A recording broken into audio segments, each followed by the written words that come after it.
I am Neil Edwards, and this is the Leadership Range, where we elevate the voices of Black and Brown coaches, leaders, and allies, and have soulful conversations about all things at the intersections of leadership, relationships and teams, well-being, and inclusion.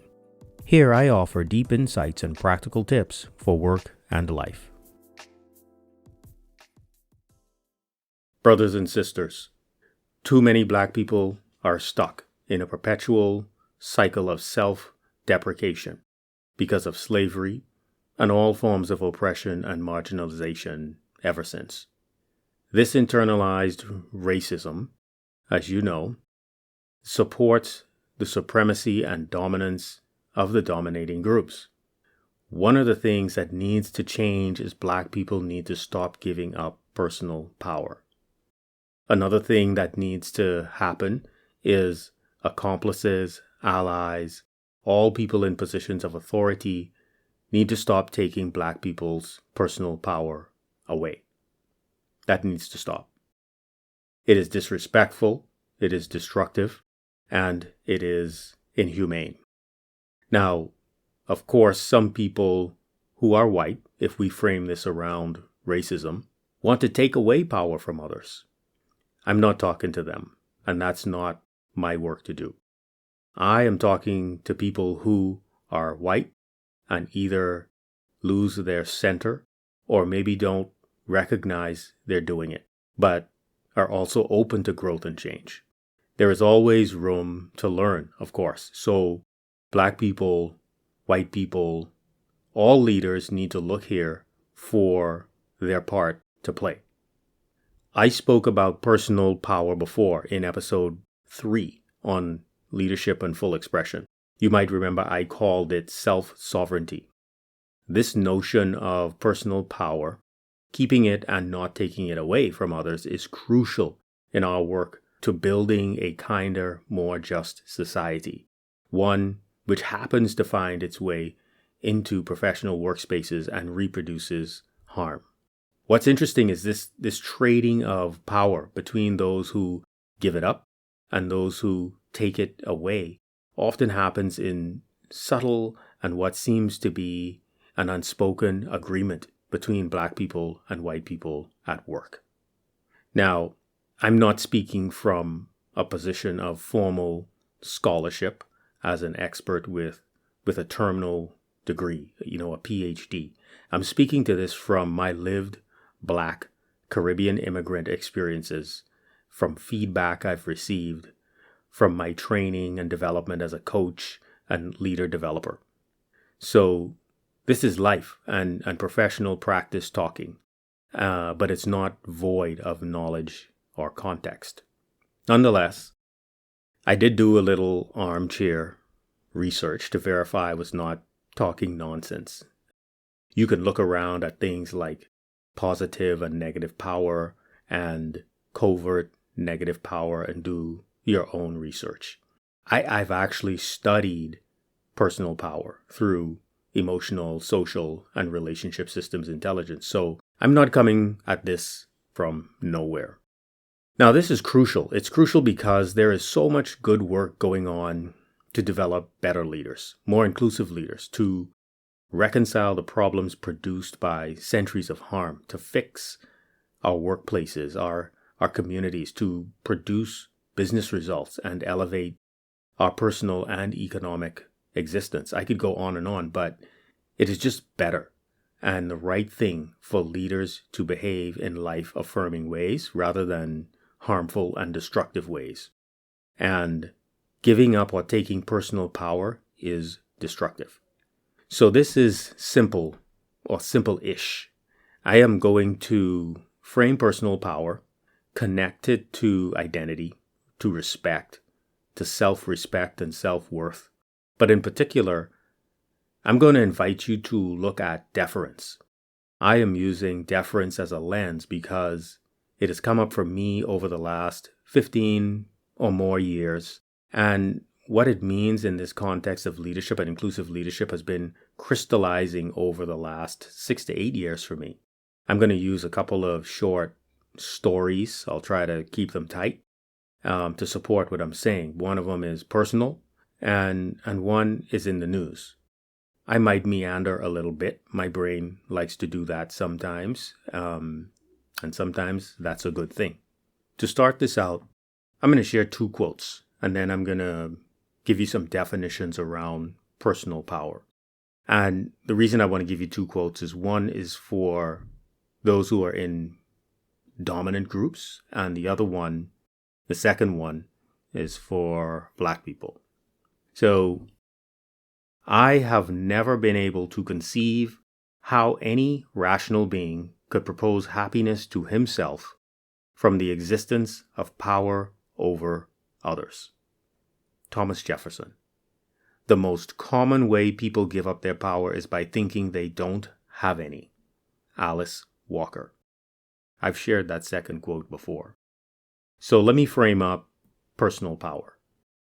This definition comes out of emotional intelligence, the personal competencies of emotional intelligence. And this first one is my framing under self-awareness. Personal power is a strong sense of one's self-worth and capabilities.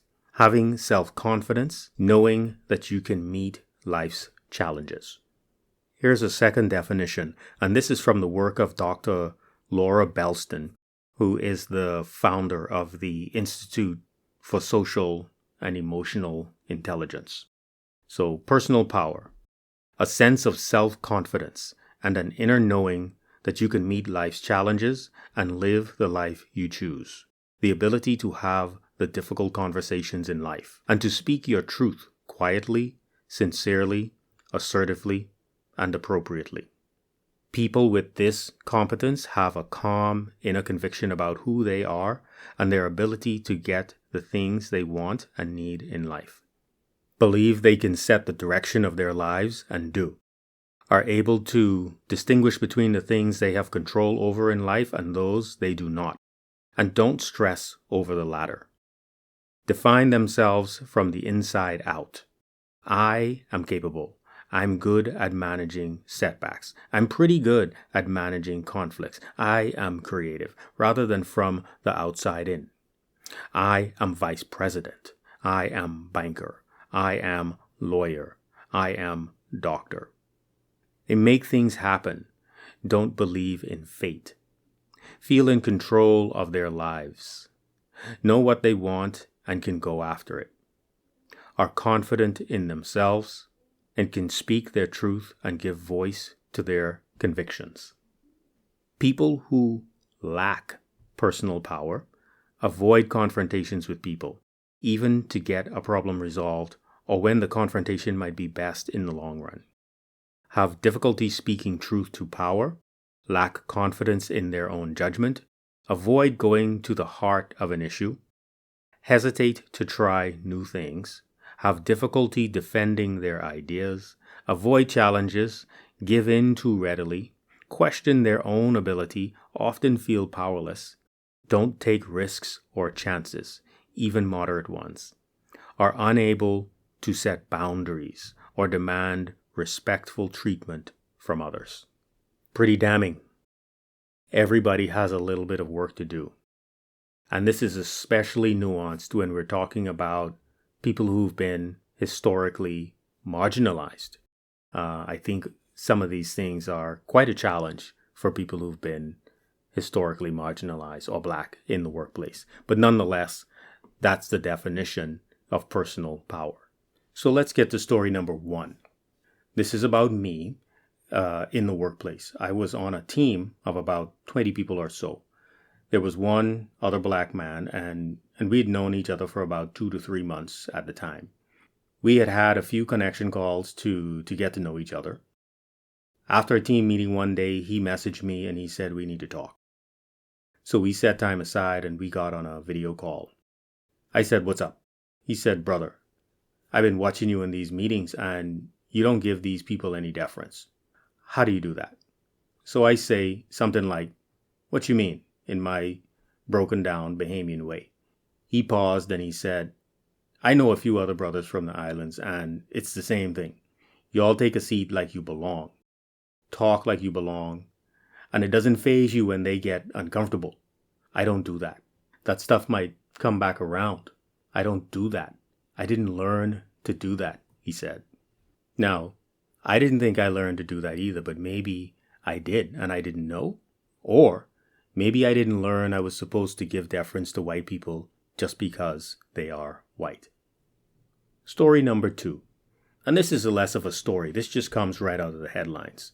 Some of you might have seen it. Dr. Carrie Rosario was requesting a public official to call her Dr. Carrie Rosario. And the public official, Mr. Tim Collins, in the public meeting refused to call her doctor. Even after Dr. Rosario's repeated respectful requests, he told her it doesn't matter. Earlier, another commissioner made a similar error and apologized immediately. Tim Collins got removed from the commission as a result of his behavior. Now, I'm certain that there's probably some intersectional dynamics going on in that from that headline in that second story, but nonetheless, the point is the same.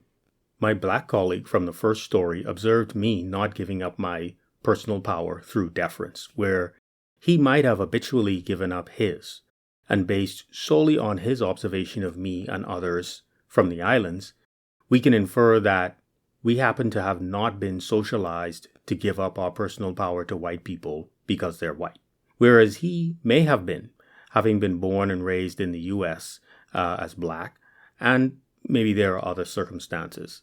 Of course, nothing is 100%, but I have experienced this kind of pattern in my career, and it took time to make sense of it. In the second story, and you should search for the video. It was from Greensboro, North Carolina. But in the second story, you'll see a black woman recognizing when a white man is trying to take away her personal power and then standing her ground, her self-sovereignty, and requesting, giving him the respect of being human and also in an official position, and calmly but certainly holding on to her personal power. She was using referent power as a tool to do it, which is unfortunate that she apparently needed to have a PhD to maintain her personal power and her humanity in a conversation with a white man. But she did what she needed to do to interrupt what will certainly be framed as racist and sexist, and arguably the two most damaging isms in society getting in the way of equity and justice. If we cannot have equitable conversations, how can we possibly have equitable workplaces and communities? We need better leaders. We need more inclusive leaders, and people need to pause, open up, and learn how to grow. I'm going to bring this to a close with a check on deference. I understand that deference has multiple denotations and connotations. I am speaking from the denotation of acknowledged superior claims, skill, judgment, or other qualities of another. And we can do deference in unhealthy ways, like those associated with the connotations and aspects that would be represented in a relationship between the enslaved and the master, that may play out even today, in today's world and in the workplace, in unhealthy ways. Or we can do deference in healthy ways that honors everyone's humanity. And we saw that in the second example. I'll leave you with 2 quotes that highlight each of these perspectives. First quote, Horace Greeley. On the face of this wide earth, Mr. President, there is not one intelligent champion of the Union cause who does not feel that the rebellion, if crushed tomorrow, would be renewed if slavery were left in full vigor, and that every hour of deference to slavery is an hour of added and deepened peril to the Union. Unquote. Second quote, William Hazlitt. A gentleman is one who understands and shows every mark of deference to the claims of self-love in others, and exacts it in return from them. Unquote.